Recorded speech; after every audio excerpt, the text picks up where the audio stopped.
What up? It's your boy Ross and 2K, and I rated Ludacris albums. Let's get it. And this gon' put us on, yeah, yeah. And this gon' put us on. For everyone who said I wouldn't make it, give it to me, so I gotta take it. Luda had 9 total albums throughout his career, if you include Incognito, which I fucking do. Coming in at number 9, The Red Light District. Released December 2004, out of 16 tracks, 5 was bangers. That's 31% of the album. And the bangers are number 1 spot, Get Back, The Potion, Large Amounts, Pimpin' All Over the World. And my standout track is Large Amounts. This album was the start of commercial Luda, dropping hits that appealed to the casual fan. He still had a little edge to him and still had some hunger. Sliding in at number 8, Incognito. Released August 1999. Out of 16 tracks, 5 was bangers. That's 31% of the album. And the bangers are Game Got Switched, You Got a Problem, Ho, Catch Up, What's Your Fantasy. And my standout track is Game Got Switched. Game Got Switched is one of my favorite songs by Luda. It's top 5 for sure. For sure. Luda was actually a radio personality before becoming a household name in rap. He went by Lover Lover, Chris Lover Lover. The name's Bond. James Bond. His skills were undeniable, and this album moved heavy through Atlanta for its shock value and free-flowing musical concepts. This album would later be repackaged as an album called Back for the First Time. Alright, rolling in at number 7, Release Therapy. Released September of 2006. Out of 14 tracks, 5 was bangers. That's 35% of the album. And the bangers are Grew Up a Screw Up, Tell It Like It Is, War with God, Slap, Runaway Love.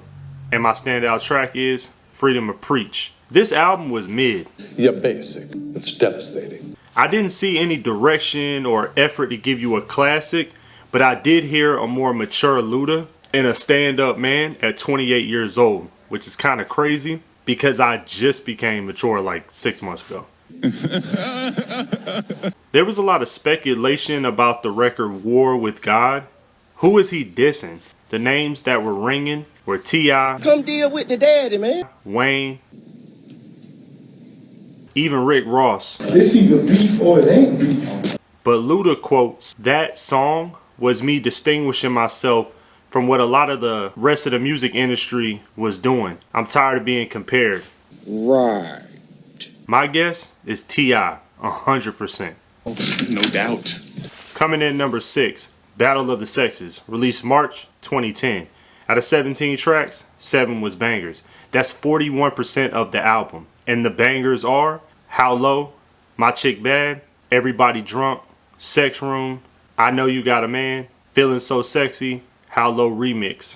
And my standout track is BOTS Radio. Luda think he a sex symbol on the low. He got a few bangers here and there, but that's not what I listen to Luda for. This album is without a doubt a commercial album. It's almost promotional in itself with the title and context. Strolling in at number 5, Theater of the Mind, released November 2008. And out of 14 tracks, 6 was bangers. That's 42% of the album. And the bangers are Intro, Wish You Would, One More Drink, What Them Girls Like, Nasty Girl, I Do It For Hip Hop. And my standout track is I Do It For Hip Hop. Wish You Would was fire. Flames. But also proof that there was tension prior, because why did it take so long for Luda and Tip to do a song together? Why is that? Wayne, Nas, and Jay were features on this album. I'm flabbergasted. I'm appalled. He actually had Jay and Nas on the same track. That ain't common. Coming in at number 4, Back for the First Time.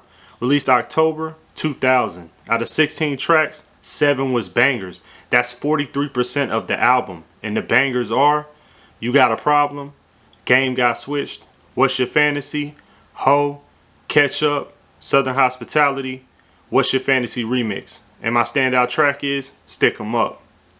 This album was my official introduction to Luda. Dirty South, mind blown, dirty South bread. As soon as I heard Game Got Switched, I was fixated. Strange heart. The wordplay and charisma is what I admired the most. Tumbling in at number 3, Ludaversal, released March of 2015. Out of 18 tracks, 10 was bangers. That's 55% of the album. And the bangers are Intro, Grass is Always Greener, Call Your Bluff, Come and See Me, Good Lovin', Ocean Skies, Not Long, Money, Problems, Burning Bridges. And my standout track is Good Lovin'.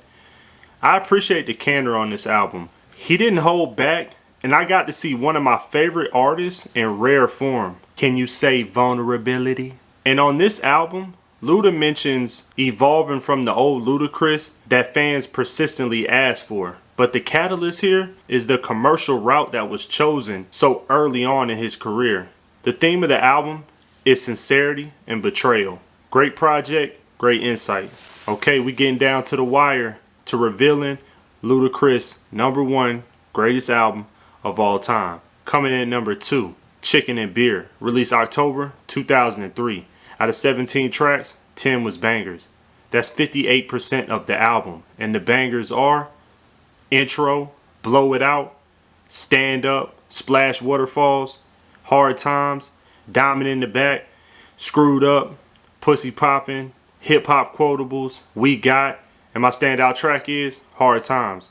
Luda talked his shit on this album, and rightfully so. He really was one of the few coming out of Atlanta and taking over the world as a top spitter. Luda stayed true to himself, speaking on where he was at in life. I actually forgot how good this album was. Oh, he's just too good. Here we go. I'm about to reveal Ludacris' greatest album of all time. Coming in at #1, Word of Mouth. Released November 2001. Out of 18 tracks, 13 was bangers. That's 72% of the album. And the bangers are Coming to America, Roll Out, Go to Sleep, Cry Babies, She Said, Area Codes, Growing Pains, Move Bitch, Saturday, Keep It on the Hush, Get the Fuck Back, Freaky Things, Block Lockdown. And my standout track is Growing Pains. This is Luda at his peak right here.